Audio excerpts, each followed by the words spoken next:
How to get no username on Discord. Hello everyone.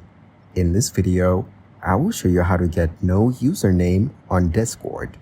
To start, open the browser on your mobile device. Now use the search bar to search for a blank character. Here, tap on the first website as shown on the screen. Then, select the blank box as shown on the screen and copy it. Next, open the Discord app and log in to your account. After that, tap on You at the bottom line to reach your profile. Select the Edit Profile option and remove your display name. Finally, paste the blank space that you copied and tap on Save to get no username on Discord.